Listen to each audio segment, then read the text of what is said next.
ಗ್ರಾಮ ಪಂಚಾಯತ್ ಕಚೇರಿಗೆ ಬೀಗ ಜಡಿದು ಪ್ರತಿಭಟನೆ 82 ಜನರ ವಿರುದ್ಧ ಪ್ರಕರಣ ದಾಖಲು.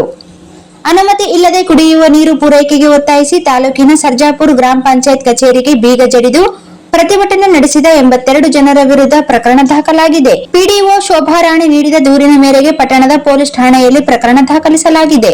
ಏಪ್ರಿಲ್ 3ರಂದು ಬೆಳಗ್ಗೆ 10:50 ಸುಮಾರಿಗೆ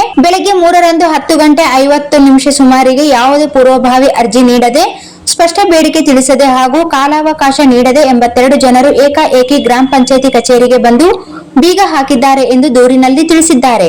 ನಂತರ ಬೀಗದ ಕೀಲಿ ನೀಡದೆ ಇದ್ದುದರಿಂದ ಅನಿವಾರ್ಯವಾಗಿ ಅಧಿಕಾರಿಗಳು ಬೀಗ ಮುರಿದು ಕಚೇರಿಗೆ ಪ್ರವೇಶಿಸಿ ಸರ್ಕಾರಿ ಕರ್ತವ್ಯ ನಿರ್ವಹಿಸುತ್ತಿದ್ದ ವೇಳೆ ಮತ್ತೆ ಅಲ್ಲಿಗೆ ಬಂದು ಪ್ರತಿಭಟನಾಕಾರರು ಅವಾಚ್ಯ ಶಬ್ದಗಳಿಂದ ನಿಂದಿಸಿ, ಕೈ ಹಿಡಿದು ಎಳೆದಾಡಿ ಹಲ್ಲೆ ನಡೆಸಿದ್ದಾರೆ ಎಂದು ಆರೋಪಿಸಲಾಗಿದೆ.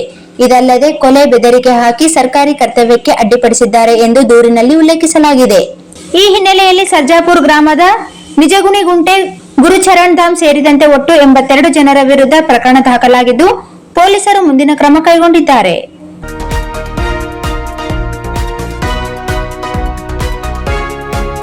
ನೀರಿಗಾಗಿ ಪ್ರತಿಭಟಿಸಿದವರ ಮೇಲೆ ಪಿಡಿಒ ದೂರು, ಪ್ರಕರಣ ವಾಪಸ್ ಪಡೆಯಲು ಗ್ರಾಮಸ್ಥರ ಒತ್ತಾಯ. ಕುಡಿಯಲು ನೀರು ಕೇಳಿದರೆ ಸರ್ಜಾಪುರ ಗ್ರಾಮದ 82 ಜನರ ಮೇಲೆ ಪಿಡಿಒ ಶೋಭಾರಾಣಿ ದೂರು ದಾಖಲು ಮಾಡಿದ್ದಾರೆ.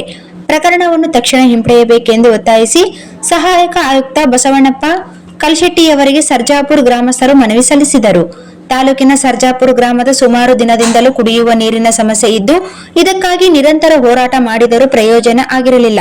ಸದ್ಯ ಬೇಸಿಗೆ ಕಾಲ ಇದ್ದಿದ್ದರಿಂದ ಕುಡಿಯುವ ನೀರಿನ ವ್ಯವಸ್ಥೆ ಮಾಡಬೇಕು ಎಂದು ಪಿಡಿಒ ಗಮನಕ್ಕೆ ತಂದರೂ ಸಮಸ್ಯೆಯನ್ನು ಸರಿಪಡಿಸದೇ ಇದ್ದಾಗ ಆಕ್ರೋಶಗೊಂಡ ಗ್ರಾಮಸ್ಥರು ಗ್ರಾಮ ಪಂಚಾಯಿತಿಗೆ ಬೀಗ ಜಡಿದು ಪ್ರತಿಭಟನೆ ನಡೆಸಿದರು. ಇದರಿಂದ ಪಿಡಿಒ ಶೋಭಾರಾಣಿ ಮತ್ತು ಗ್ರಾಮಸ್ಥರ ಮಧ್ಯೆ ವಾಗ್ವಾದ ನಡೆಯಿತು. ಕೋಪಗೊಂಡು ಪಿಡಿಒ ಗ್ರಾಮದ 82 ಜನರು ಗಲಾಟೆ ಮಾಡಿದ್ದಾರೆ ಎಂದು ಗ್ರಾಮಸ್ಥರ ವಿರುದ್ಧ ವಿವಿಧ ಪ್ರಕರಣಗಳನ್ನು ದಾಖಲಿಸಿದ್ದು, ಅದನ್ನು ಕೂಡಲೇ ರದ್ದುಪಡಿಸಬೇಕು ಮತ್ತು ನಮಗೆ ಕುಡಿಯುವ ನೀರು ಕೊಡಬೇಕು ಎಂದು ನೂರಾರು ಗ್ರಾಮಸ್ಥರು ಮನವಿ ಸಲ್ಲಿಸಿದರು.